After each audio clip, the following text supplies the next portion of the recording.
Welcome to Meet the Press Now. I'm Kristen Welker in Washington, where any minute now we are expecting to hear from President Trump for the first time since today's jobs report showed a dramatic slowdown in the labor market and potential warning signs for the president's economic agenda. The August jobs report from the Labor Department showed just 22,000 new jobs created last month, much lower than economists were expecting. And the unemployment rate ticked up to 4.3%.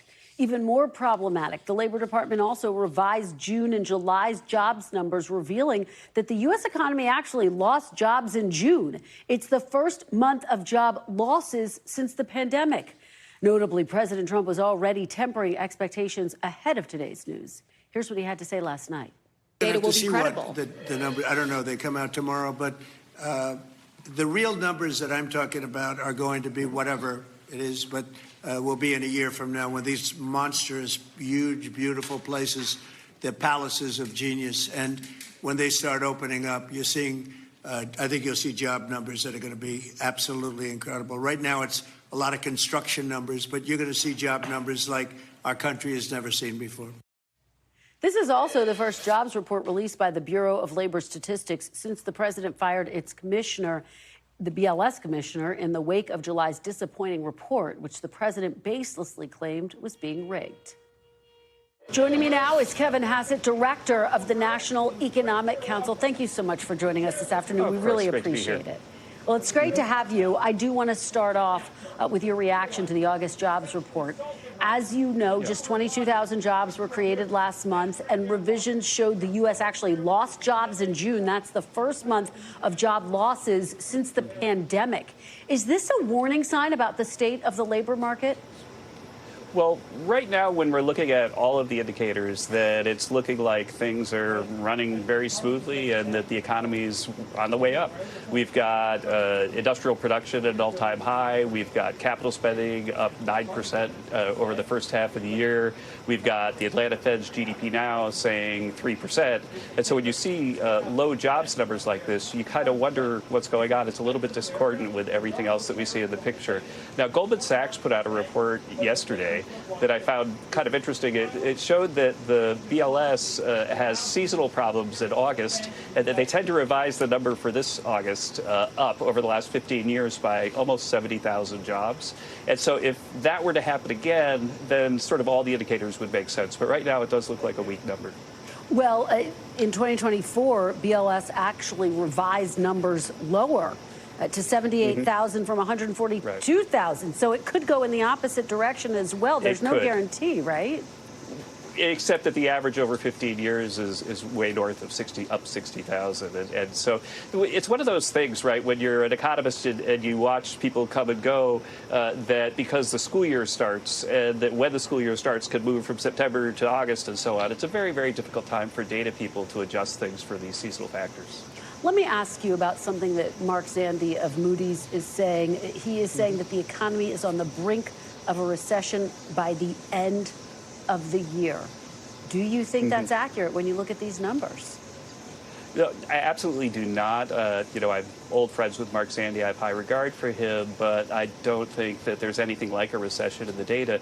Again, the best measure of the overall economy is GDP, and the last number for GDP for the second quarter we got was revised up to 3.3%, and the Atlanta Fed saying it's 3% now. A 3% growth number is so strong that you might recall that when I was back here in 2017 as chairman of President Trump's Council of Economic Advisors, when we called for 3% growth, people called us charlatans and things like that, right? So a 3% number is a very strong number. Right now, the numbers that we can see are at 3%, and so I don't see any sign of recession. But I do have to concede that the jobs numbers are lower than makes sense given everything else that's going on, and the futures markets right now are expecting the Federal Reserve to cut rates.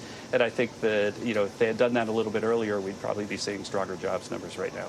Well, let's talk about some of the other numbers that we're seeing. President Trump has argued his tariffs would create manufacturing jobs, but the data shows that the U.S. actually lost 12,000 manufacturing jobs last month, 33,000 manufacturing jobs since January. Why is the country shedding manufacturing jobs under President Trump on his watch? Right. Well, what's happening, right, is that we're seeing a massive explosion in factory investment and in capital spending. And again, the jobs numbers right now are inconsistent with those. And we'll just have to see in the end. We're getting a really big benchmark revision of the jobs numbers next week. And we really need to start to see the jobs numbers make more sense. It's one reason why we're looking for a new set of eyes at the Bureau of Labor Statistics, because they keep revising things all over the place. As you might recall, last year, they revised the number down by 1 million jobs over a year.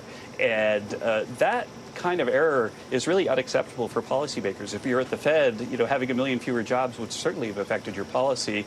And if you're a fiscal policy person, if you're making errors that big, if you knew that you had 1 million fewer jobs, you might have taken a different path with fiscal policy as well. It is important to point out, though, this is not one person at BLS making a decision. Oh, no, this is a team of people staff pouring through the data. They give the findings to the BLS commissioner. You take me to my next point, though. The president fired the BLS commissioner hours after the agency put out the July jobs report. He called those numbers, of course, rigged. So I have to ask you, does the president have faith in these numbers, in this latest report?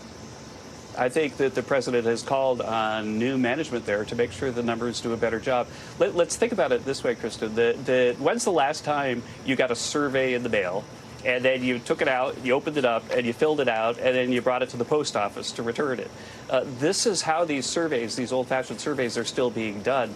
And there's a more modern online place called Homebase, which has the jobs number in August at 150,000. And so the point is that we've got to modernize the way we collect our data, because it's so important that it be transparent and accurate. And these really, really massive revisions to the data are harmful to the American economy, because people who steer the economy rely on those jobs to be true. And those jobs numbers to be true. Well, and yet, when President Trump has liked the jobs numbers, he's touted them. In March, he said the numbers were much better, as you know, than projected by the media. In April, he said, in 3 months, we've created 350,000 jobs. Think of that. In June, he said a lot of jobs are being created. That's what happened this morning. You saw the jobs. So does he only accept the numbers when it's numbers that he likes? No, I think that everybody, increasingly even market participants, has become more aware of the design problems at the BLS right now. And that's why we brought new people in to make sure that we fix the problem and that the numbers are more trustworthy for everybody. People on the left and people on the right. Let me ask you about something you said this morning. You said that President Trump's policies will actually make sure that Americans have more money in their pockets so that, quote, whatever happens with inflation, you have more money. Are you basically bracing people for the possibility that there could be an increase in inflation? No. The issue is just that we have really hard numbers that the typical American family has seen their wage go up by about $500 already this year, and the real wage has gone up by a little bit less than 2 percentage points. The real wage, again, is the increase in wage divided by the increase in inflation. And so what I'm saying is that we're outperforming inflation by a lot, and that means that people have more money in their pockets and more stuff that they can put in the grocery bag when they get to the grocery store, because wages are going up faster than inflation. Well, and yet companies like Walmart, John Deere, are saying that prices are going up, or that tariffs are costing them so much money they're laying off employees. Obviously, the president campaigned on a promise to lower prices. What is your response to Americans who hear that and say, hey, wait a minute, that's a campaign promise that's being broken? Oh, but it's not being broken. The inflation rate was almost double what it is right now. It's averaging 1.9% for the year. It was way north, like 3.8% when President Trump took office. And inflation is coming down because of all of the efforts that we've taken to increase aggregate supply through the tax bill, to cut government spending, wasteful government spending, with the DOGE efforts and others, and to deregulate. And so that's where how inflation goes down. And the proof is really in the pudding in one way. If you look at what futures markets expect, I'm not saying what I expect, what futures markets expect now that the Federal Reserve is going to cut rates 2 or maybe even 3 times this year because inflation is so under control. All right, let me ask you, I'm getting a wrap, but I got to ask you a couple more here. I want to ask you about tariffs. Well, I can come back too. All right, I want to ask you about tariffs. Of course, last week, an appeals court ruled that tariffs were illegal because only Congress has the ability to impose a tax, saying that they amount to taxes. You've appealed that ruling to the Supreme Court. What is the administration's plan if the Supreme Court does strike down President Trump's tariffs? Well, I'm not going to go into like the counterfactual, because the Supreme Court is going to look at the IEEPA powers that have very, very clearly spelled out in the IEEPA law that the president has the authority to regulate trade. And that's what, how do you regulate trade is with the levers that move trade, including tariffs. And so the president and the team are highly confident that this is going to work out. And of course, there's a big question about who will replace Fed Chairman Powell when he does step down in several months. You're one of the names who has been floated. I've spoken to you about this before. Have you been in touch with the committee that's making this final decision? Have you had an interview? I'm not going to talk about my discussions with Secretary Hassett and President Trump right now, but there's a thorough process. Secretary Hassett has put together a list of really, really talented people, many of them my friends, and we look forward to the president making a decision that's going to make America great again by getting the Fed to be independent and great again. When do you think we might get that decision? I don't have an idea right now. I'm not sure. But it would have to come before the term is up, which is early next year. All right, Kevin Hassett, thank you so much for stopping by today. Thank you. We really Good to be appreciate here. it. Great to have you. Joining me now is NBC News Chief White House Correspondent Peter Alexander and NBC News Senior Business Correspondent Christine Romans. To both of you, as we start this conversation, once the president starts talking, we will dip into his remarks. But Peter, as we await the president, let me turn to you. What are your sources telling you about the reaction to this latest jobs report from inside the West Wing? Well, Kristen, you played that soundbite from the president last night as he was hosting those major tech executives at the White House. And, when you're President Trump, you don't sort of tease out that the numbers won't be all that good ahead unless you have a good sense that the trajectory isn't going the direction you want it to go. So instead, as you've heard from him and I'm hearing from others, really the spin, as it were, from inside the White House is that this may be short-term numbers you're looking at. But in the long term, a year from now, with all those tens, hundreds of billions of dollars of investments by some of these companies from Apple to Meta and beyond, that is going to help the job outlook going forward. But there are a couple things that I think you really have to keep an eye on right now. Broadly speaking, costlier foreign products right now. That's a function of the tariffs right now. There was obviously uncertainty earlier this spring into the summer about what impact it would have. A lot of companies, employers were sitting there trying to determine exactly what the president would do before they would make any conclusive decisions in terms of what they would do. So there's the uncertainty there. And then separately, there has been the sort of diminished labor force right now in this country amid the immigration crackdown as well. So those are all sort of the context in which we're seeing that. But I think the number that's most striking, and will hit a lot of Americans as they notice this, is that when they revised the numbers, they had the updated figures. We acknowledge sometimes the numbers aren't perfect the moment they reveal them. In June, the numbers went down. That was the end of a 53-month streak where employment numbers were going up, where more people were being hired. That changed for the first time since the pandemic, Kristen. Peter, it's such an important point. And Christine, let me have you pick up exactly where Peter left off. The fact that June saw those figures revised down for the first time since the pandemic. Can you put this broader jobs report into context for us? What are economists saying? You have Mark Zandi saying this could be a sign that we're headed towards a recession. Yeah, they're calling it a turning point. They're saying it's a stall. Some, like Mark Zandi, are saying it could be the first move toward a recession. Others are saying, though, that if the president is promising this transformative, these transformative policies, you're going to have to look beyond 1 or 2 months and look further out into next year.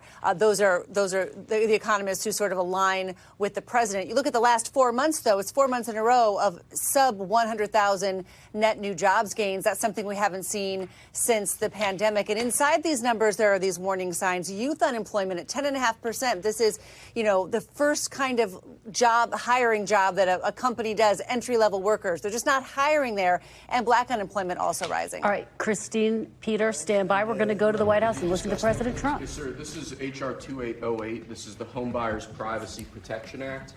The congressman here was the lead sponsor, so I think maybe he probably say more about it than I can. Please. Well, it's difficult for Americans to buy a home, particularly after the last 4 years, sir. But with the president's signature today, we're going to make it easy for people to buy a home without getting hassled.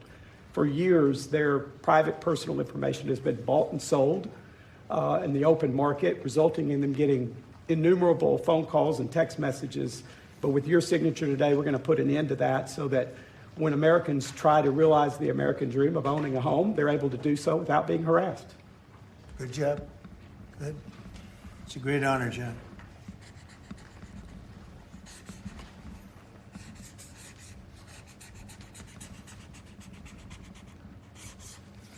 Okay, there it is. And that's going to help a lot of the homeowners of our great country. John, want to hold that? Sure. Thank you, John, very much. Thank you very much. Thank you very much. Okay, Will, you go ahead. And I'd like to leave you with this gift from a constituent back in Tennessee. Oh, I could use that at night. It's an American flag. That's very nice. I like that. Thank you, Mr. President. Thank you very much. That's very nice. Next, we have a number of executive orders for your attention, sir. Okay. From 1789 until 1947, our nation won some of its greatest military victories under the direction of a Secretary of War operating within a Department of War. Today, with this executive order, you will authorize the current Secretary of Defense and the current Department of Defense to once again embrace this great lineage and once again be named the Secretary of War and the Department of War. So this is something we thought long and hard about. We've been talking about it for months, Pete and I, and Dan. Dan came into the fold. By the way, a great general. He headed up the, I wouldn't call it an attack. I'd almost call that one maybe even more than an attack. What he did with Iran, you saw the success of that operation. It was perfect. In fact, this was sent to me by the great company that makes that particular B-2 bomber. And it was flawless. It was actually flawless. They flew for 37 hours back and forth, and there wasn't a bolt that was out of condition. There wasn't an engine failure. There was no problem. It was a perfect attack, and it knocked out any possible nuclear capability for Iran, which nobody wanted to see, and we weren't going to put up with. So great job, Dan. And we've been talking about this Department of War. So we won the First World War. We won the Second World War. We won everything before that and in between. And then we decided to go woke, and we changed the name to Department of Defense. So we're going Department of War. And I'd like to ask our Secretary of War to say a few words. Pete Hassett. I think it's a much more appropriate name, especially in light of where the world is right now. We have the strongest military in the world. We have the greatest equipment in the world. We have the greatest manufacturers of equipment by far. There's nobody to even compete. And you see that with this and so many other things. The Patriots are the best. Every element of the military, we make the best by far. So, Pete, I'd like to ask you and maybe Dan Raisin-Cane to say a few words, please. Mr. President, thank you. After winning a war for independence in 1789, George Washington established the War Department, and Henry Knox was his first Secretary of War. And this country won every major war after that, to include World War I and World War II. Total victory, Mr. President, as you said. Then 150 years after that, we changed the name after World War II from the Department of War to the Department of Defense in 1947.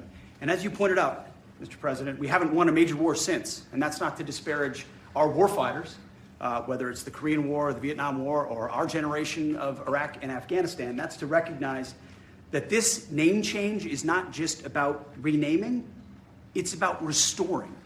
Words matter. It's restoring, as you've guided us to, Mr. President, restoring the warrior ethos, restoring victory and clarity as an end state, restoring intentionality to the use of force.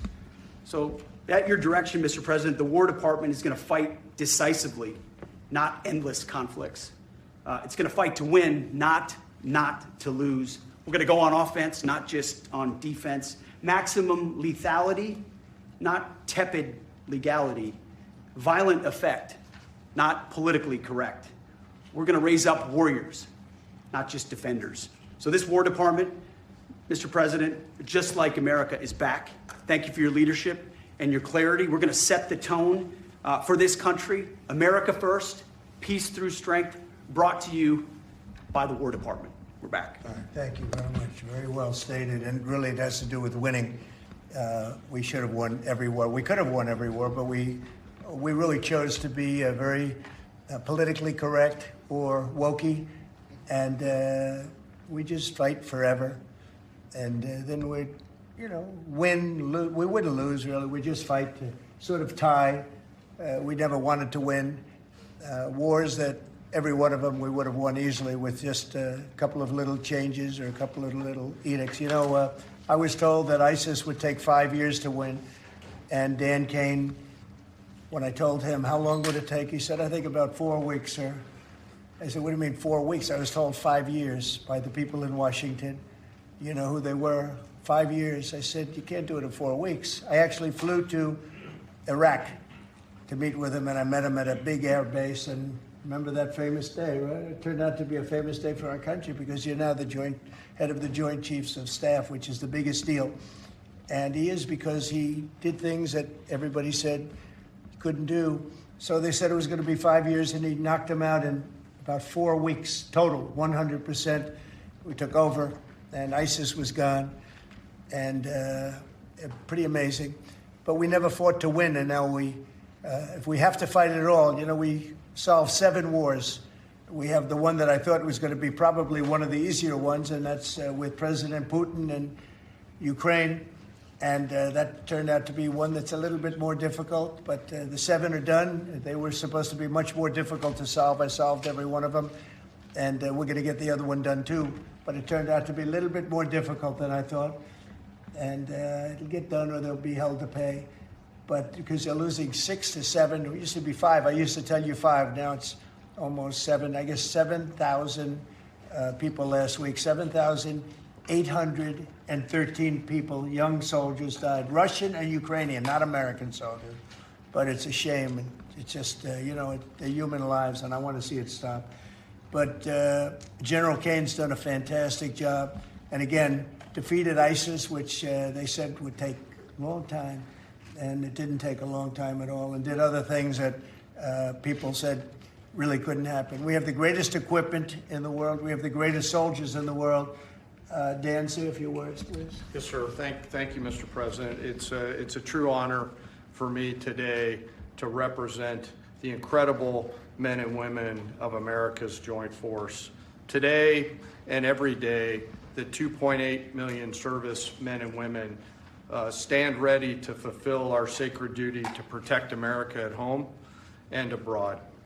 As the President said, America's military is the single most powerful fighting force in the world. The mission you and the Secretary have given us is clear and unambiguous: to deliver peace through overwhelming strength.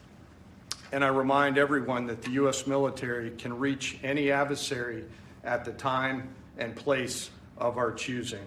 Service to this nation is an incredible gift, and we're grateful and honored every day to do so. Thank you, Mr. President. Well, thank you, and it's an honor to sign this, and we will do that right now.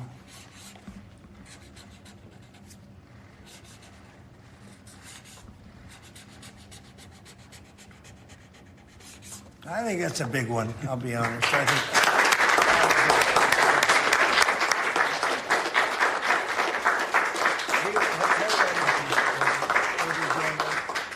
That's a big one. It's a big one, Mr. President. Do you have any questions on this subject? We're going to be discussing the G20 in a couple of minutes, but yes, please. No, right there. What gave you the idea for this rebrand? And a question for you, the newly minted Secretary of War. What message does this send to our enemies, to our allies, to the American people? And again, what gave you the idea for this rebrand at this moment in history? I think it sends a message of victory. I think it sends really a message of strength. We're very strong. We're much stronger than anyone would really understand. And again, having the great equipment, we have just so much better. You look at all of the, just any of it, submarines as an example. We're 20 years ahead of anyone else. Nobody even compares. And I let a lot of this happen in my first term. We totally rebuilt our military. And then, of course, you had that catastrophe in Afghanistan where they gave up a lot of the equipment, but a relatively small amount, but a lot. It was a lot in Afghanistan. I think it was the most, General, I'd say it was the most embarrassing day in the history of our country, the way that happened, the way they went to the wrong airport. They should have gone to Bagram, not the local little airport with no security, with tight quarters, etc. You know what happened. I think it was the most embarrassing moment in the history of our country, frankly. That was under the Biden administration. That was terrible. And we were going to be leaving, but we were leaving with strength and dignity. We were going to keep Bagram because Bagram's 1 hour away from where China makes its nuclear weapons. We're going to have that all to ourselves, a big, beautiful place built many years ago for money that today would be the equivalent of, many, many billions of dollars. You couldn't build it. The longest runways, the most powerful runways in terms of load capacity. And we just walked away from it. So stupid. And they were fools. The people were fools. No, we have the strongest military, and I think that indicates we have the strongest military. And, we had it, and we won World War I, we won World War II, we won everything before, and as I said, we won everything in between. And we were very strong, but we never fought to win. We just didn't fight to win. We didn't lose anything, but we didn't fight to win. We could have won every one of those wars quickly, but they went a route that I think was probably politically correct, but not correct for our nation. So I think the Department of War sends a signal. Yeah, please. Mr. You alluded to this a little while ago, but you said that this rename is quote, a good reflection of where the world is at right now. How do you square naming it the Department of War when you've been pursuing peace in so many different parts of the world? Well, I think I've gotten peace because of the fact that we're strong. If we weren't strong, those 7 deals I told you about, the 7 wars, a majority of them wouldn't have happened. They happened for 2 reasons, trade and our strength. Those are the 2 reasons. And probably strength may be more important than trade. So if I was very proud of all those wars. Those were wars that could not be settled, and I settled all of them. And we'll get the other one settled also. That'll get settled. But without the strength, we wouldn't have settled any of them. Yeah, please. Mr. President, is it your expectation that Congress will codify this name change in the law? I don't know, but we're going to find out. But I'm not sure they have to. We're signing an executive order today, but we're going to find out. We're going to see. If they do, we're going with it, and we're going with it very strongly. There's a question as to whether or not they have to, but we'll put it before Congress. Do you know how much this rebrand will actually cost? And are there any concerns about, the Pentagon's mission of actually cutting back on spending? Yeah, but not a lot. We know how to rebrand without having to go crazy. We don't have to recarve a mountain or anything. We're going to be doing it not in the most expensive. We're going to start changing the stationery as it comes due and lots of things like that. We're not going to be doing things like have been done in the past when they changed the name of forts that shouldn't have been changed. Those names of the forts should not have been changed, at least for the most part. And as you know, many of them have been changed back already.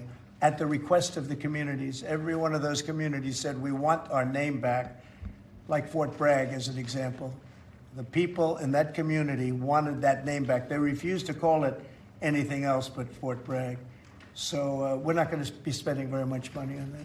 Yes, sir. When you spoke with the Europeans and Zelensky earlier this week, did you preview this for them, and did you say what security guarantees they might be involved in? This is nothing to do with anybody but the United States of America, the people of America. This is who I talked to about changing a name. This is a very important change because it's an attitude, and we know how to win. We've been winning, and we're going to win like you've never seen. Wait till these factories start to open up that are being built all over the country. You're going to see things happen in this country that nobody expects. We have over $17 trillion in investment coming into the country. We never did anything even remotely close to that. No other country has either, by the way.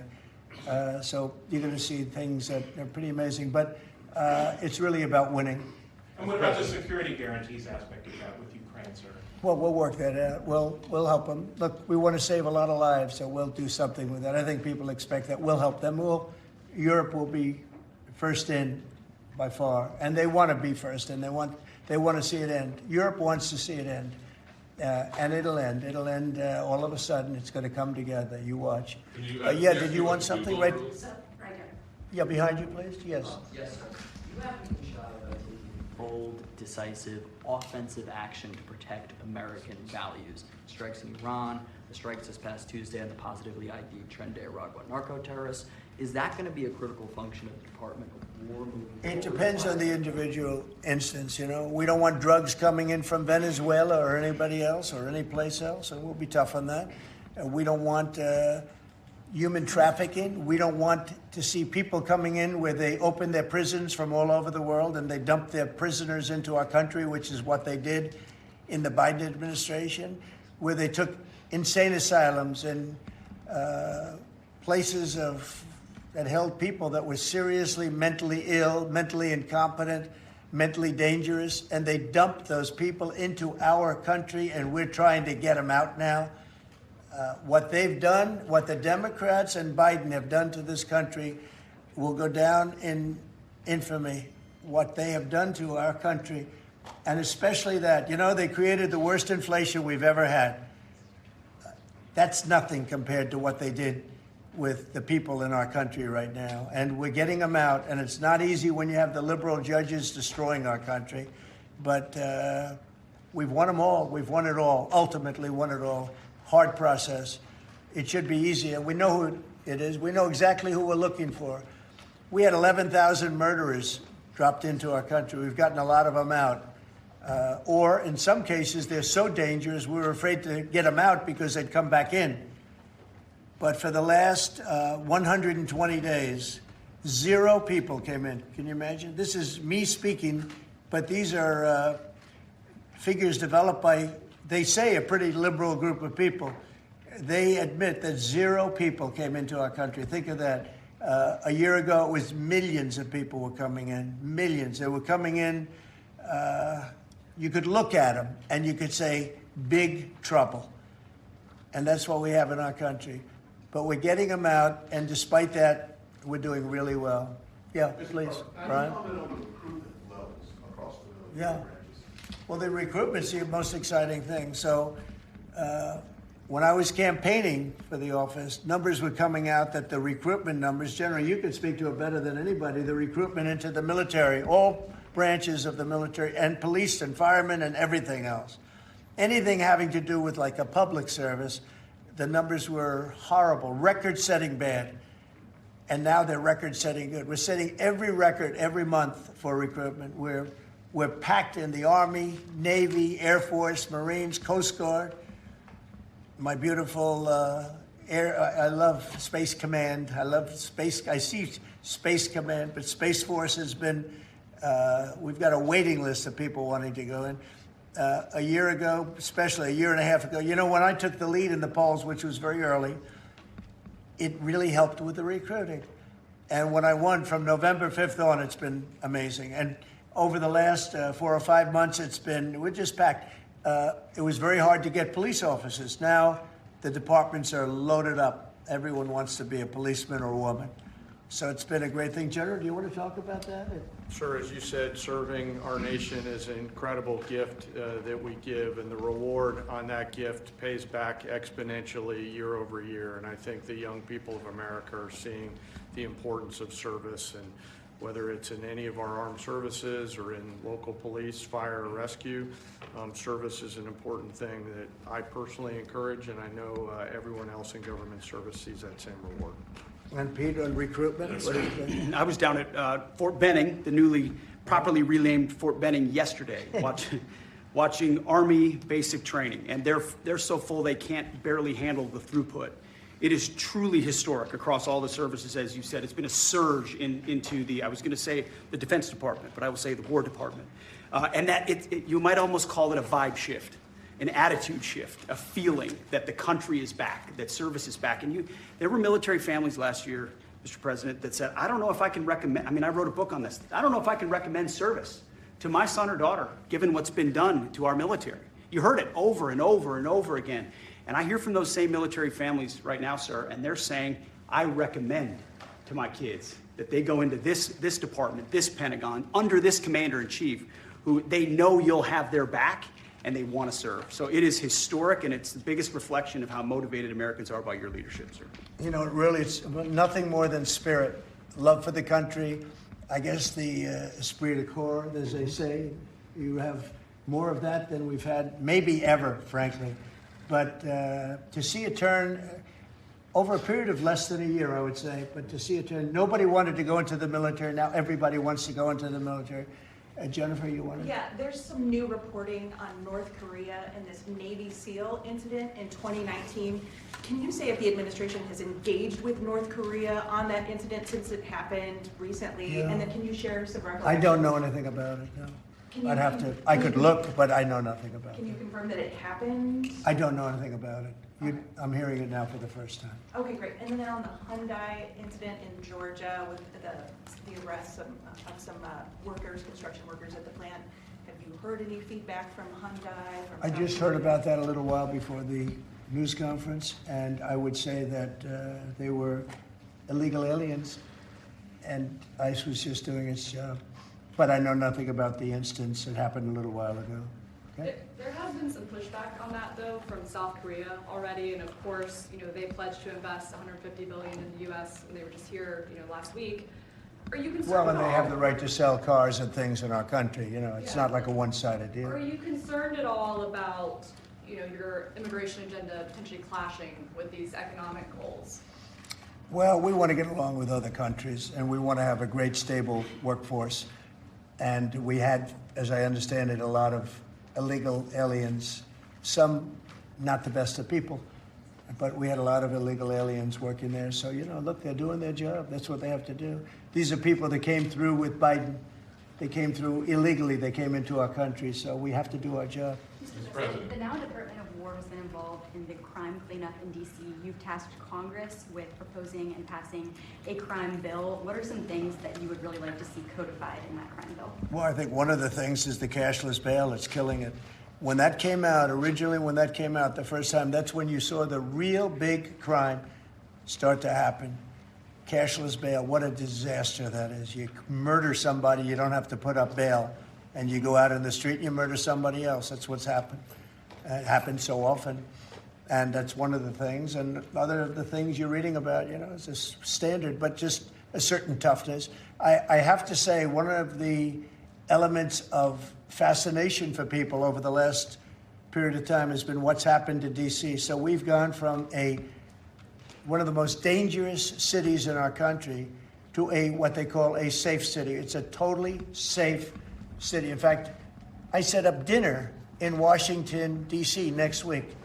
I wouldn't have done that, to be honest. I would have had an obligation not to do it before I came into office, or even at the very beginning when things were so corrupt and so dangerous out on the streets. So Washington, D.C. has had virtually no crime.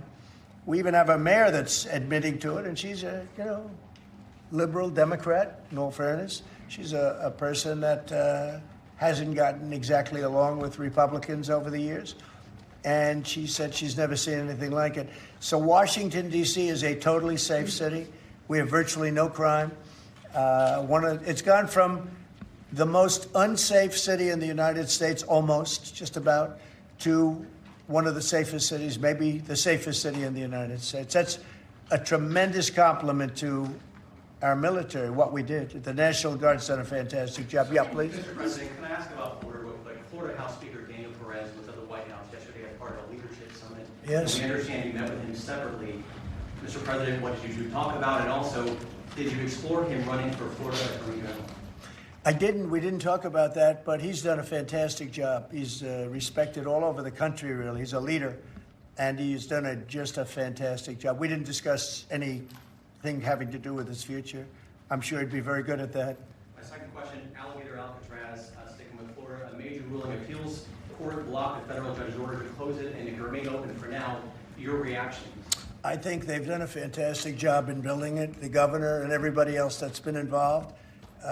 It's an incredible facility. It's housing people for usually a very short period of time before they get brought back to their countries. As you know, we focus on criminals before we focus on anybody else, and we're taking thousands and thousands of criminals out every month out of our country, some of them murderers. And I think Florida's done a great job by building it, and whether it's Alligator Alcatraz or anything else you want to call it, I was there. I visited with the governor, with other people. I guess Nikki was there. Tom Homan's been there a lot. A lot of people have been there it's an amazing facility for what it is. It's not a hotel. It's not supposed to be a hotel, but they've done a great job with it. And I'm very happy with the judge's decision. You also mentioned Venezuela. I want to ask one more follow-up question on that. On the U.S. strike on a vote tied to the Venezuelan drug cartel, the Maduro regime is pushing back today. In fact, they say the U.S. seeks regime change through military threat. Your reaction to those words, and also, would you like to see regime change in Venezuela? Well, we're not talking about that, but we are talking about the fact that you had an election which was a very strange election, to put it mildly. I'm being very nice when I say that. I can only say that billions of dollars of drugs are pouring into our country from Venezuela. The prisons of Venezuela have been opened up to our country. They've taken their prisoners, the worst prisoners, murderers, Tren de Aragua. The worst prisoners that you can ever imagine are now happily living in the United States of America. Now, many of them we've gotten out. It's not easy to get them out because of the liberal system that we're working with in many cases, not in all cases.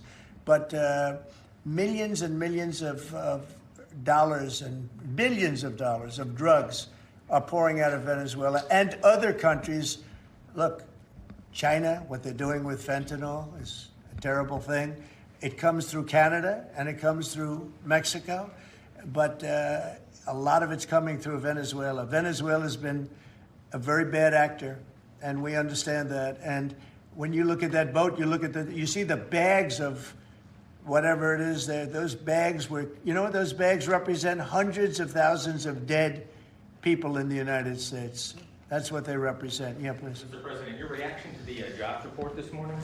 Well, I'm going to talk about that in a minute. We have our great people here, so I'll talk that in a minute. Let's talk about this. We'll give a couple of because these two people want to get to work on the Department of War. So let's keep them first. Mr. President, the DOJ is reportedly considering a ban on transgender people owning guns after the Minneapolis shooting. Do you think they should? Are we talking in the military? In general. Okay, I thought you were talking about in the military. I'll refer to that then differently. Because it's not a military question, I'll be able to pass on that very nicely unless you'd like to talk about it. Now, Pete doesn't want any part of that question. Yes, please. Mr. President, who do you blame for losing India to China? In your post earlier today in the morning, you did put that out. I don't think we have. I've been very disappointed that India would be buying so much oil, as you know, from Russia. And I let them know that. We put a very big tariff on India, 50% tariff, very high tariff. I get along very well with Modi, as you know. He's great. He was here a couple of months ago. In fact, we went to the Rose Garden, and the grass was so soaking wet. It was such a terrible place to have a news conference. I said, well, let's use a beautiful white stone emblematic of the White House, okay? And it's been very well received. But we had a news conference on the grass. That was my last news conference I had on the grass because everybody sunk in. You probably sunk in. Every reporter out there, they ruined their shoes. We made that change. It's been a really well-received change. Yeah, please, go ahead. On Venezuela, you've sent F-35s down to Puerto Rico. You've sent naval vessels into the Caribbean. You're concerned about drugs being legally sent into the yeah. How do you describe this buildup, this situation? Well, I just think it's strong. We're strong on drugs. We don't want drugs killing our people. I believe we lost 300,000. You know, they always say 95, 100,000. I believe they've been saying that for 20 years. I believe we lost 300,000 people last year. I know families that lost their son. Those families will never be the same. I know a family lost a daughter, a beautiful daughter. In fact, it was like she took something that she thought was like a minor deal, and it turned out to be riddled out with fentanyl.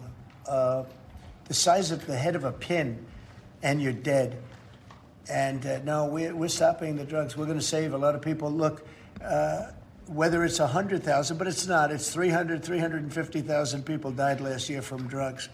And we're not going to let that happen to this country. Think of that. Think if you're in a war and you lose 300,000. We'll lose 600,000 in the, pretty much between Gettysburg and all of that, the Civil War, we lost, 600,000. So we're losing half of that every year to drugs. We're not going to do it. We're not going to allow it to happen. You think of the wars.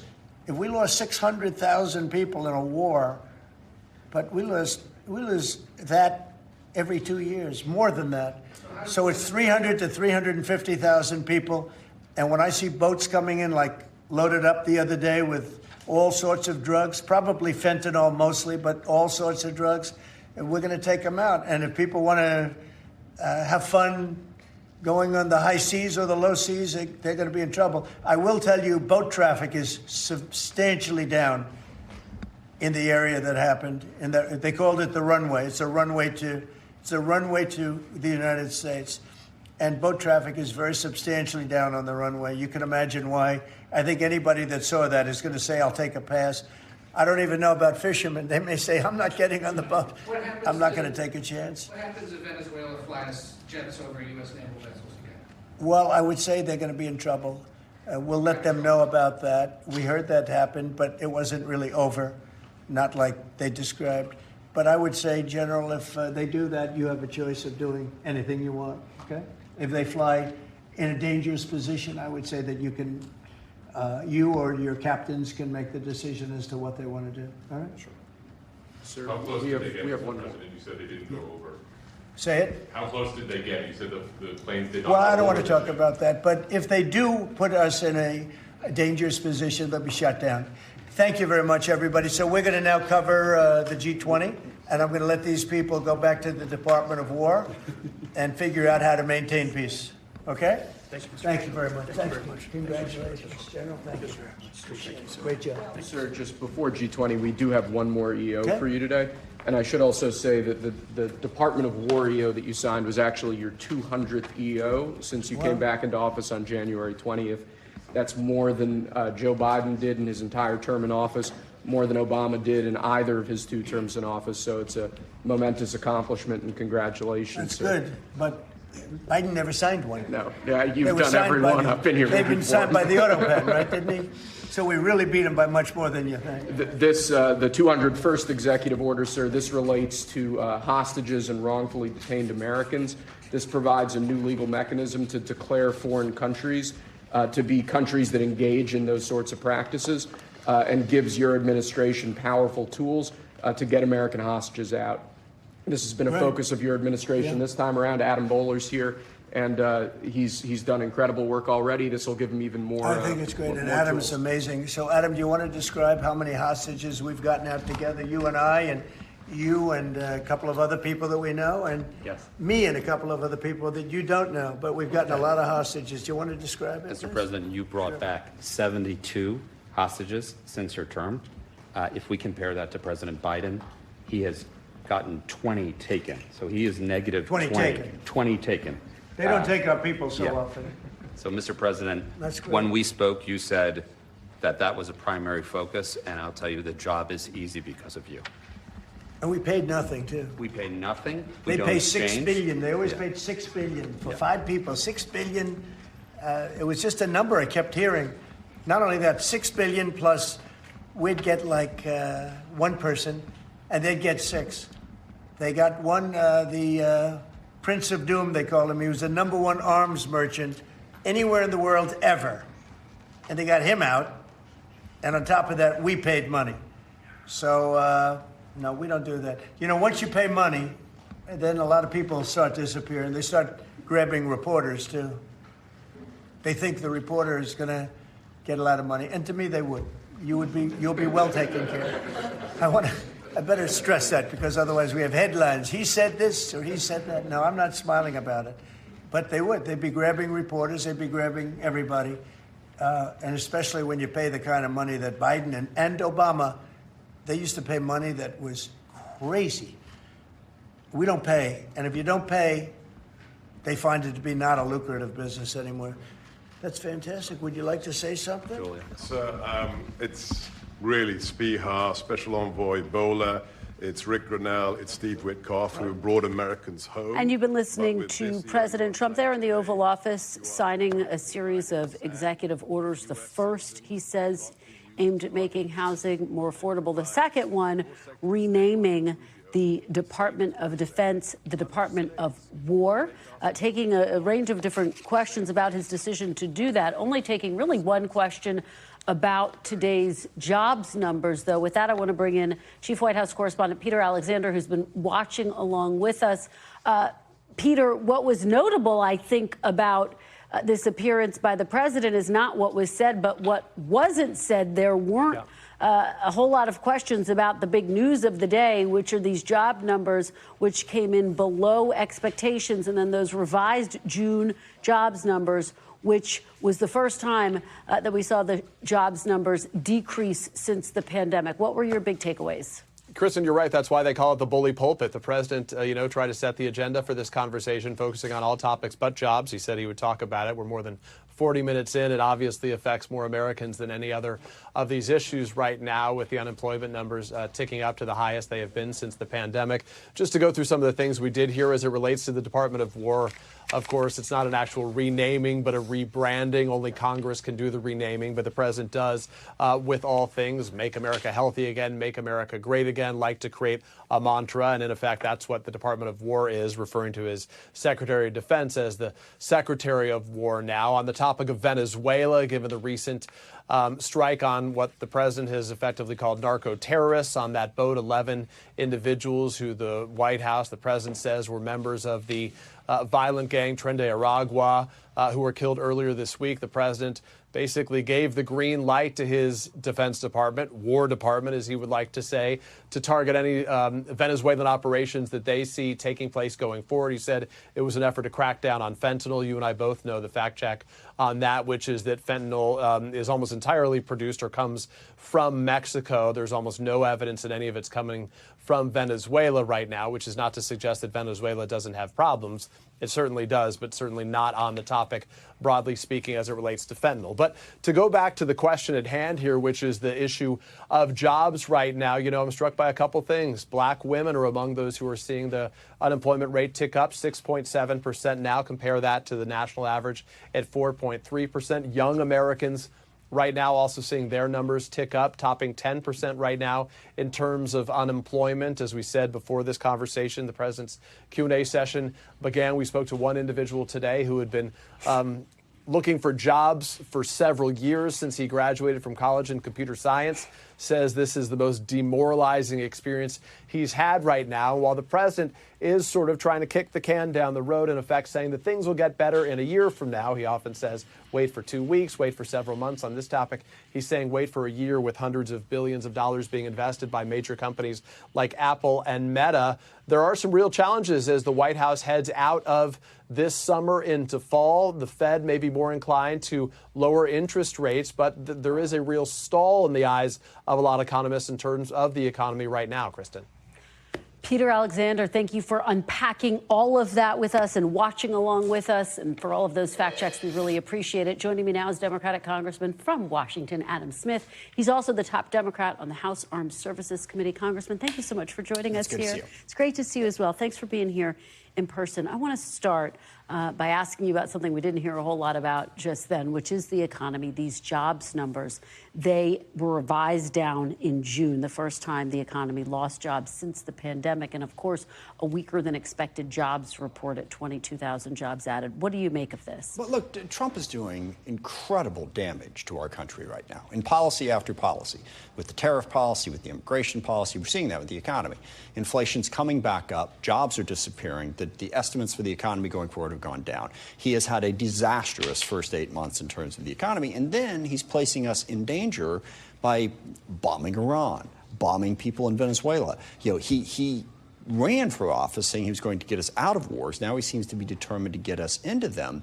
And his solution to all of this is to lie on an almost epic level, listening to that press conference, lie after lie after lie. Now, to be fair, not everything he said was a lie, but a staggering number of it was. He didn't end 7 wars, and I'm pretty sure that when we changed the name from the Department of War to the Department of Defense in 1947, it wasn't because of wokeness. I mean, just the lies pouring out of his mouth. Well, meanwhile, we've got real problems that the truth could help address, like no jobs, increasing inflation, downgrading of the economy, conflicts that continue in Ukraine, in Gaza. Remember, this is the same guy who said that he would end the war in Ukraine on day 1.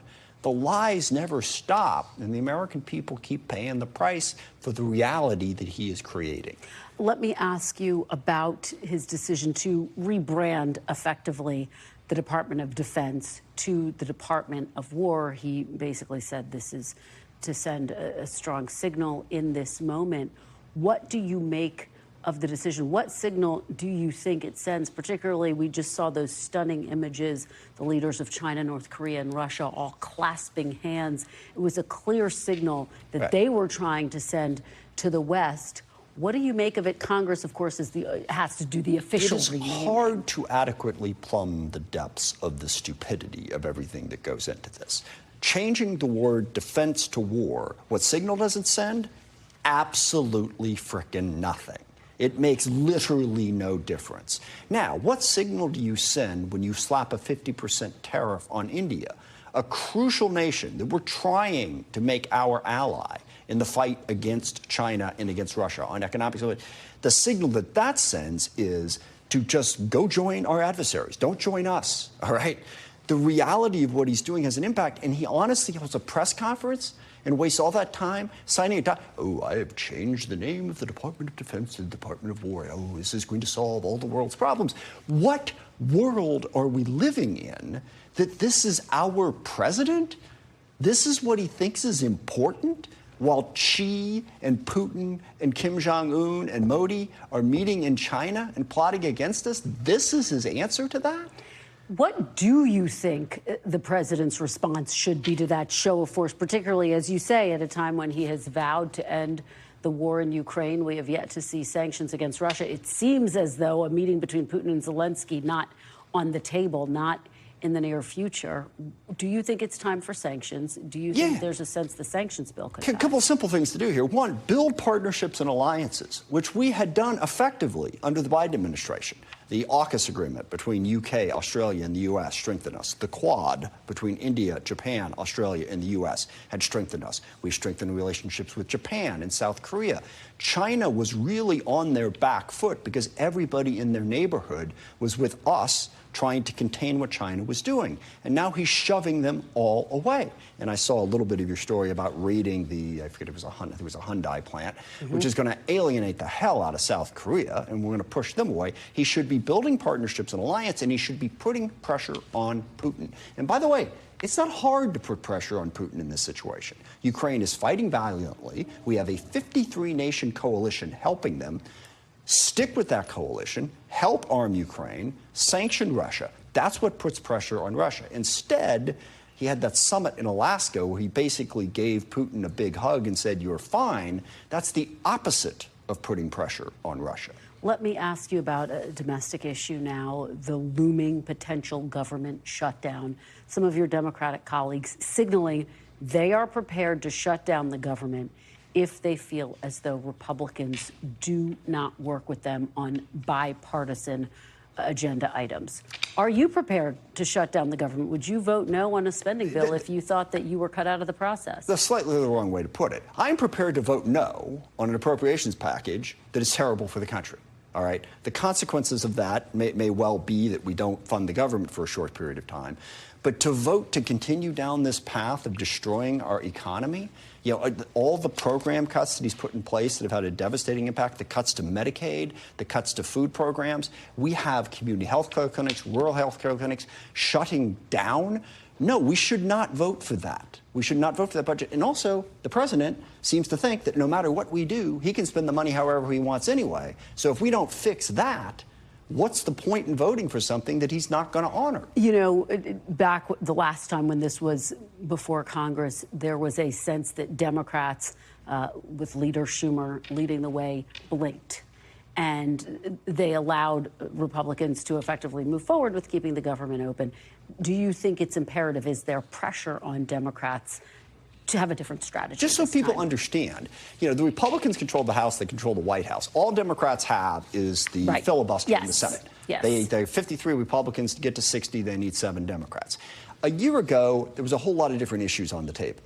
So I don't blame what the Senate Democrats did on that. Here, I think we have a clear strategy. And that clear strategy should be, we don't want to shut down the government. We don't want to, vote against, but we're not going to vote for something that's terrible. And simple Medicaid, SNAP, impoundment, basic issues. And if we don't get them, we should not vote for it, All right. whatever the consequences. Congressman Smith, thank you so much for being here, and thanks for your patience and sticking around for this interview. Appreciate it. We will be back with more Meet the Press now on Monday. And if it's Sunday, it's Meet the Press on your local NBC News stations. I'll have exclusive interviews with Treasury Secretary Scott Bessent, Governor Wes Moore, and Senator Cory Booker.